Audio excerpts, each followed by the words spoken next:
उनको इतने दिन हो गए रामलीला करते करते, ये बुद्धि नहीं आई। यदि ऐसी लीला दिखाते तो लीला ही बंद हो जाती।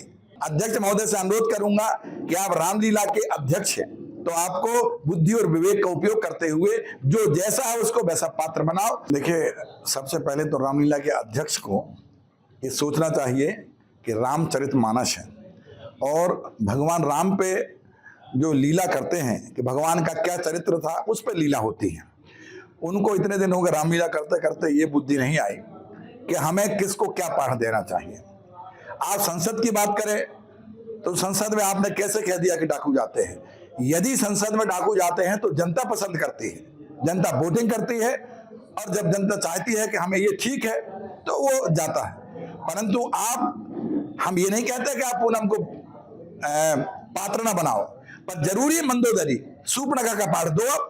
यदि आपको पाठ देना है तो जो जैसा उसको वैसे ही पाठ दो ना, तो शूर्पणखा का पाठ दो। आप मंदोदरी का क्यों होना चाहिए, इसका जरूर ध्यान रखना चाहिए। जो जैसा है उसको वैसा ही चरित्र का निभाने के लिए वो पात्र बनाना चाहिए। नहीं तो वो शूर्पणखा क्या थी भाई, रावण की बहन थी और मंदोदरी की ननद थी, तो क्या वो ब्राह्मण नहीं थी? तो फिर शूर्पणखा अच्छा है ना।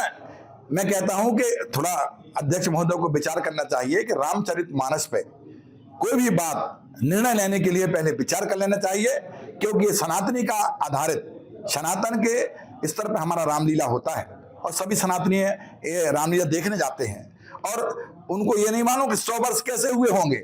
यदि ऐसी लीला दिखाते तो लीला ही बंद हो जाती। इसलिए इस बात का ध्यान रखना चाहिए कि रामचरितमानस पे आप रामलीला दिखा रहे हैं तो रामलीला को कैसे होना चाहिए उसका बड़ा ध्यान रखना चाहिए। मैं पुनः अध्यक्ष महोदय से अनुरोध करूंगा कि आप रामलीला के अध्यक्ष हैं, तो आपको बुद्धि और विवेक का उपयोग करते हुए जो जैसा है उसको वैसा पात्र बनाओ। मंदोदरी नहीं, शूर्पणखा जैसे देना चाहिए।